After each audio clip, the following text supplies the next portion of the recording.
Assalamualaikum warahmatullahi wabarakatuh. Para ilmuwan selalu berambisi untuk menemukan berbagai teori baru dalam mengembangkan ilmu pengetahuan ke tingkat yang lebih tinggi.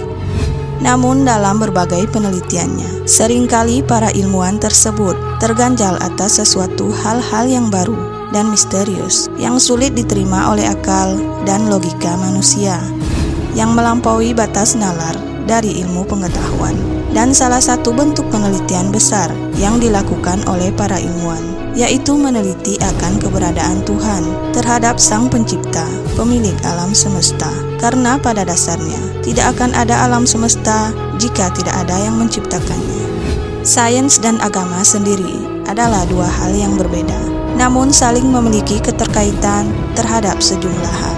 Pada dasarnya, sains menjelaskan konsep dan teori dari terciptanya alam semesta, sedangkan agama merupakan sebuah ajaran dan petunjuk bagi setiap manusia yang melatar belakangi terciptanya alam semesta tersebut. Berikut 7 temuan ilmuwan yang membuktikan tentang adanya Tuhan.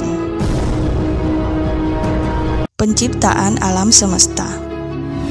Di banyak studi mengemukakan bahwa alam semesta tidak bisa bertahan dalam waktu lebih dari 1 detik. Keseimbangan jarak antara planet satu dengan planet lainnya, serta keteraturan rotasi, peredaran tata surya, dan antar galaksi yang ada di dalamnya, menunjukkan bahwa adanya sang pengatur dari benda-benda langit tersebut. Karena sangat mustahil jika tidak ada yang mengaturnya, niscaya benda-benda langit itu akan saling bertabrakan antara satu dan lainnya. Dan hal ini sama sekali tak bisa dijelaskan oleh para ilmuwan.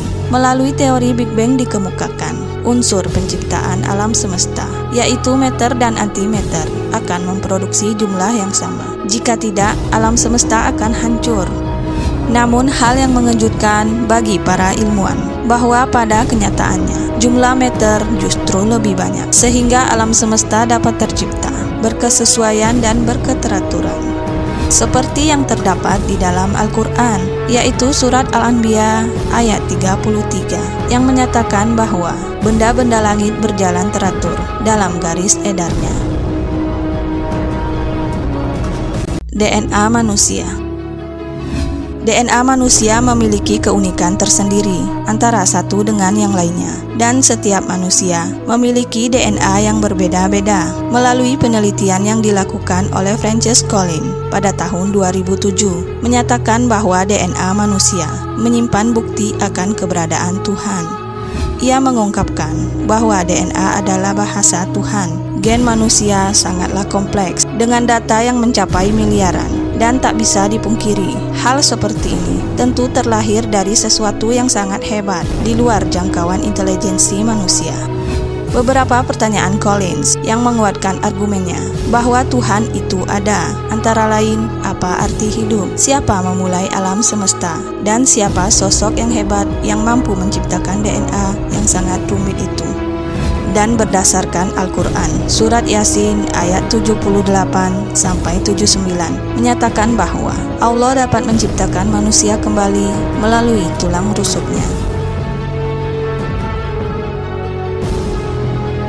Manusia gagal meniru kuasa Tuhan. Para ilmuwan berlomba-lomba menciptakan teknologi baru hingga punya ambisi untuk menghidupkan kembali makhluk hidup yang telah meninggal dunia. Sekelompok ilmuwan yang terdiri dari ilmuwan Perancis dan Spanyol memulai proyek ilmiah yang cukup kontroversial, seperti dalam film Jurassic Park. Mereka ingin menghidupkan kembali hewan yang sudah punah, yang bernama bukerol, akan tetapi gagal, karena ia hanya dapat hidup 10 menit. Hingga ada BioQuack, sebuah perusahaan asal Amerika Serikat yang mencoba menghidupkan orang meninggal. Bahkan perusahaan tersebut mendapatkan izin dari US International Board Review untuk memulai proyek kontroversial yang ambisius ini. Proyek yang diberi judul Reanima ini berambisi untuk menghidupkan 20 orang meninggal asal India, namun belum terdengar kabar akan keberhasilan dari proyek ini.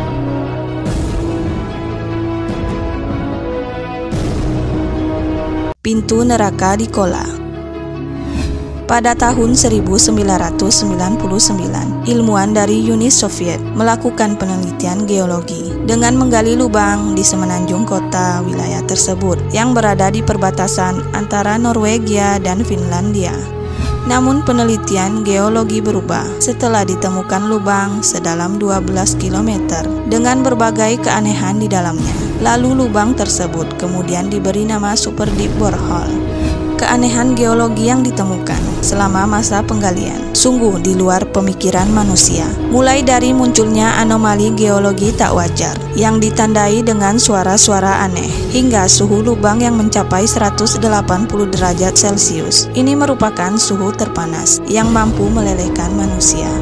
Penemuan itu memunculkan teori-teori tentang keberadaan neraka yang tepat di bawah kaki kita berpijak. Penemuan Super Deep Borehole sangat mirip dengan gambaran neraka sebagaimana yang dijelaskan di dalam Al-Quran surat Al-Insan ayat 4, bahwa Allah menyediakan bagi orang-orang kafir neraka dengan belenggu dan rantai serta api yang menyala-nyala.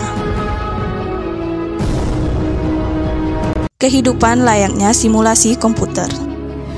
Seorang filsuf bernama Nick Bostrom pada tahun 2003 mengungkapkan bahwa alam semesta merupakan simulasi komputer. Pegiat sains bernama Elon Musk dan Neil deGrasse Tyson mendukung teori ini, bahwa selalu harus ada yang membangun dan mengatur simulasi tersebut, sama halnya dengan komputer.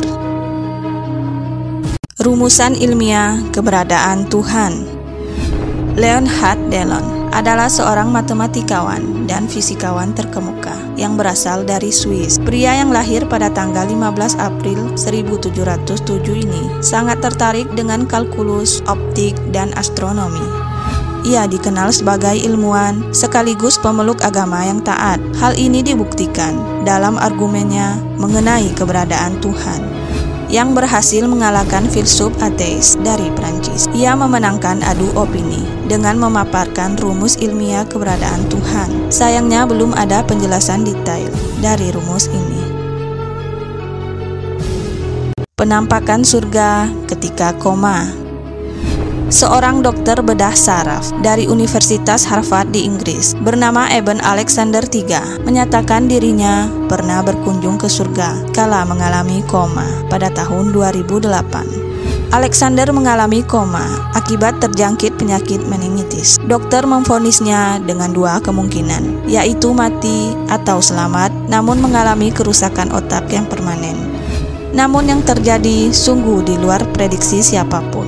Alexander kemudian bangun tanpa mengalami masalah kesehatan apapun. Selama koma, ia mengaku melihat surga yang dipenuhi kerabatnya yang sudah meninggal. Hal yang ia alami dapat terjadi karena ia hanya mengalami koma hanya sebagian dari otaknya. Dan ia pun menyimpulkan bahwa fenomena penampakan surga yang ia alami di saat koma dapat menjadi bukti tentang adanya Tuhan, yang lalu ia tuangkan ke dalam bukunya From the Heaven, A Neurosurgeon Journey to the Afterlife.